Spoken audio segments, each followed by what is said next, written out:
স্বাগত দীপ্ত সংবাদে, সাথে আছি আমি নুজহাত রাহনুমা। জুলাই অভ্যুত্থানের ঘটনায় মানবতা বিরোধী অপরাধের মামলায় সাবেক প্রধানমন্ত্রী শেখ হাসিনার আনুষ্ঠানিক বিচার আজ শুরু হচ্ছে। একই মামলার আরও দুই আসামি হলেন সাবেক স্বরাষ্ট্রমন্ত্রী আসাদুজ্জামান খান কামাল ও সাবেক আইজিপি চৌধুরী আবদুল্লাহ আল মামুন। আন্তর্জাতিক অপরাধ ট্রাইব্যুনালে মামলাটির আজ সাক্ষ্য গ্রহণ শুরু হবে। প্রথমে প্রসিকিউশন সূচনা বক্তব্য উপস্থাপন করবে, পরে সাক্ষীদের সাক্ষ্য গ্রহণ হবে। এর মধ্য দিয়ে ঘটনার 1 বছর পর শুরু হচ্ছে জুলাই আগস্ট হত্যাকাণ্ডের বিচার কাজ। আসামিদের মধ্যে চৌধুরী আবদুল্লাহ আল মামুন এরই মধ্যে দায় স্বীকার করে রাজসাক্ষী হওয়ার আবেদন করেছেন। এই মামলার তিনি একমাত্র আসামি, কারাগারে রয়েছেন। বাকি দুজনকে পলাতক দেখিয়ে এই মামলার কার্যক্রম চলছে। এই মুহূর্তে আন্তর্জাতিক অপরাধ ট্রাইব্যুনাল থেকে যুক্ত আছেন আমাদের সহকর্মী মাহিদুর রহমান। কথা বলছি তার সাথে। মাহিদুর, শেখ হাসিনা সহ 3 জনের মামলার সাক্ষ্য গ্রহণ কখন শুরু হবে এবং ট্রাইব্যুনালের নিরাপত্তা ব্যবস্থা কেমন দেখছেন, এই বিষয়ে আমাদের জানান।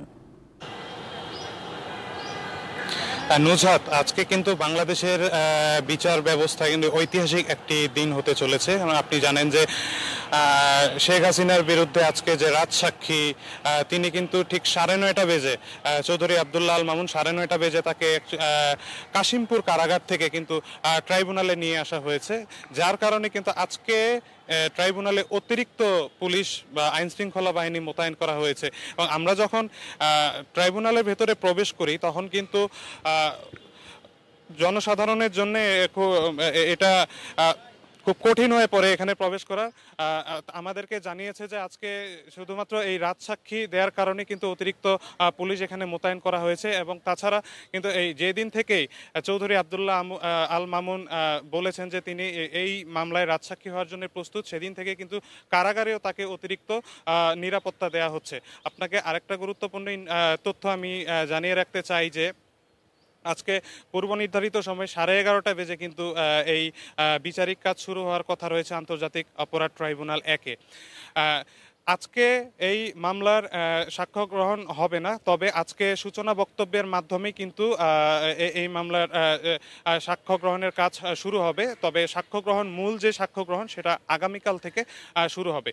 তবে এই মামলায় শুধু যে চৌধুরী আবদুল্লাহ আল মামুন একা সাক্ষী দিবেন এমনটি নয়, আমাদেরকে প্রসিকিউশন থেকে জানানো হয়েছে যে আরও কিছু সাক্ষ্য গ্রহণ এখানে তারা নেবেন। তার মধ্যে উল্লেখযোগ্য কিছু নাম আমি আপনাকে বলি যে আমার দেশ পত্রিকার সম্পাদক মাহমুদুর রহমান কিন্তু এই মামলায় সাক্ষী দিবেন বলে আমাদেরকে জানিয়েছেন। এর পাশাপাশি উপদেষ্টা আসিফ মাহমুদ সজীব ভূঁইয়াও কিন্তু এই মামলায় সাক্ষী দিবেন।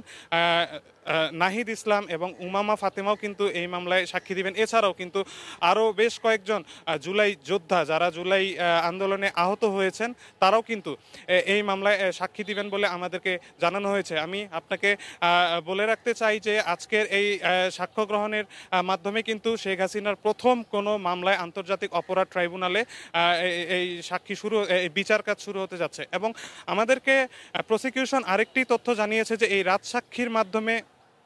রাজসাক্ষীর মাধ্যমে কিন্তু অতি দ্রুত তারা এই বিচার কাজটি শেষ করতে চায়, যাতে করে তারা জুলাইয়ের যে চেতনা, এই চেতনাটি পূরণ করতে পারে। তো নুজহাত, এই ছিল আন্তর্জাতিক অপরাধ ট্রাইব্যুনাল থেকে আমার কাছে সর্বশেষ। দর্শক, যুক্ত ছিলেন সহকর্মী মাহিদুর রহমান। যুদ্ধ বিমান বিধ্বস্তের ঘটনায় ক্ষতিগ্রস্ত রাজধানীর উত্তরার মাইলস্টোন স্কুল অ্যান্ড কলেজে আজ সীমিত পরিসরে খুলেছে, তবে কোনো ধরনের পাঠদান বা একাডেমিক কার্যক্রম থাকছে না বলে জানিয়েছে কর্তৃপক্ষ। শিক্ষার্থীদের মানসিক প্রশান্তি ও স্বাভাবিক জীবনে ফেরানোর অংশ হিসেবে প্রতিষ্ঠানটি খোলা হচ্ছে। 21 জুলাই মাইলস্টোন স্কুলে বিমান বাহিনীর যুদ্ধ বিমান বিধ্বস্তের ঘটনায় এখন পর্যন্ত শিক্ষার্থী ও শিক্ষক সহ 35 জন মারা গেছে। দগ্ধ অনেকে এখনও চিকিৎসা নিচ্ছে। যুক্তরাষ্ট্রের বাজারে বাংলাদেশের পোশাক রপ্তানিতে আরোপিত শুল্ক কিছুটা কমানোয় আত্মতুষ্টিতে ভোগার সুযোগ নেই বলে জানিয়েছে বিজিএমইএ। শনিবার সংবাদ সম্মেলনে সংগঠনটি মার্কিন শুল্কের বাড়তি চাপে পোশাকের মূল্যে ছাড় না দিতে গার্মেন্টস মালিকদের প্রতি অনুরোধ জানায়। বাংলাদেশের তৈরি পোশাক খাতের একক বড় বাজার আদৌ থাকবে কিনা তা নিয়ে গেল ৩-৪ মাস ধরেই উদ্বেগের কারণ ছিল। শেষ পর্যন্ত যুক্তরাষ্ট্র সংশোধিত শুল্ক কাঠামো ঘোষণা করেছে। পাল্টা রপ্তানি শুল্ক শতকরা ৩৫% থেকে কমিয়ে শতকরা 20% পুনর্নির্ধারণ করা হয়েছে।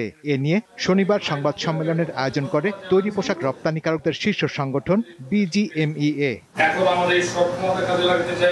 যুক্তরাষ্ট্রের বাজারে বাংলাদেশের পোশাক রপ্তানিতে আরোপিত শুল্ক কিছুটা কমানো নিয়ে এখনই আত্মতুষ্টিতে ভোগার সুযোগ নেই বলে জানান সংগঠনের সভাপতি। বিষয়টি নিয়ে সরকারকে দীর্ঘমেয়াদে কাজ করা প্রয়োজন বলে মনে করেন তিনি। প্রধান প্রতিদ্বন্দ্বীদের তুলনায় আমাদের ট্যারিফ সহনীয় পর্যায়ে আছে বলে আমরা আপাতত স্বস্তি প্রকাশ করছি। এই আপাতত বিষয়টা এই জন্য বলছি যে আমাদের প্রতিদ্বন্দ্বী দেশ, বিশেষ করে ভারত, ভিয়েতনাম, চীন, পাকিস্তান, তারা কিন্তু এই ট্যারিফের পার্সেন্টেজ নিয়ে বসে থাকবে না।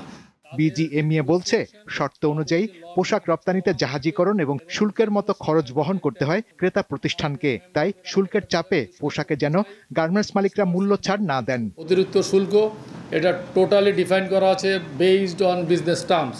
আমরা অধিকাংশই ব্যবসা করি, অলমোস্ট আমি বলতে পারি যে 95%-এর উপরে ব্যবসা করি FOB টার্মসে, অর্থাৎ ফ্রেট, ট্যারিফ, ডিউটি সবসময় বাইরে দিয়ে থাকেন। সুতরাং বাড়তি ট্যারিফ তারাই বহন করবেন।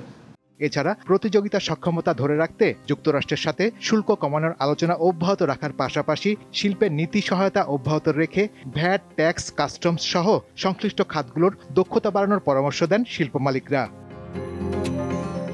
শাহরিয়ার ইমন, দীপ্ত সংবাদ, ঢাকা। এশিয়ান কাপের মূল পর্বে জায়গা করে নেওয়া নারী ফুটবল দলের জন্য এবার বড় ধরনের স্পন্সর পাওয়ার কথা জানিয়েছে বাফুফে।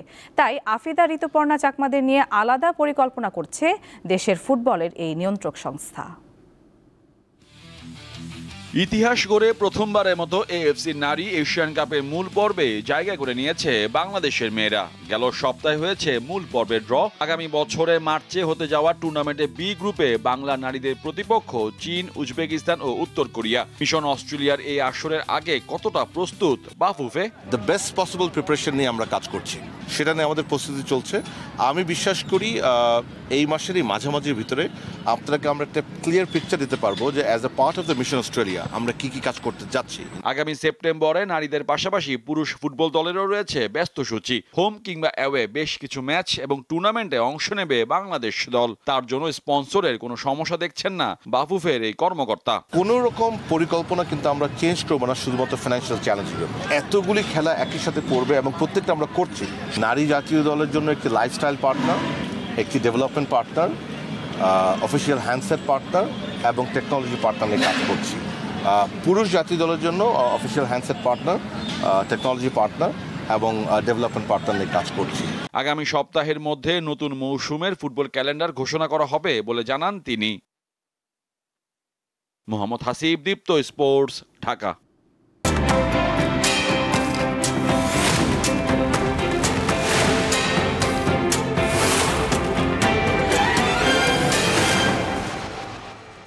দর্শক, এবারে জানাবো এক নজরে দৈনিক পত্রিকার শিরোনাম।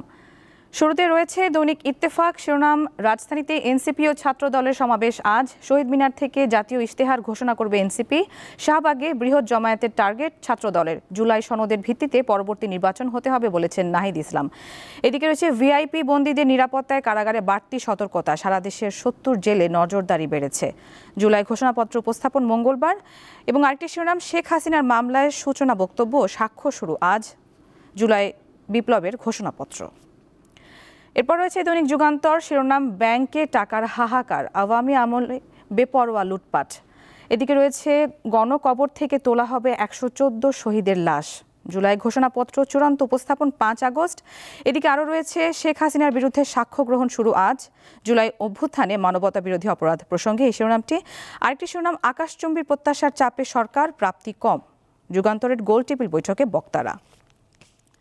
দৈনিক প্রথম আলো শিরোনামে রয়েছে, দলগুলোর মতামত পাওয়ার পর জুলাই সনদ চূড়ান্ত হবে। আলোচনায় সংস্কারের বিষয়ে সিদ্ধান্ত হলেও জুলাই সনদের খসড়া চূড়ান্ত হয়নি, ঠিক হয়নি বাস্তবায়ন পদ্ধতিও। আরেকটি শিরোনাম, যুক্তরাষ্ট্রের সঙ্গে চুক্তি এ মাসেই।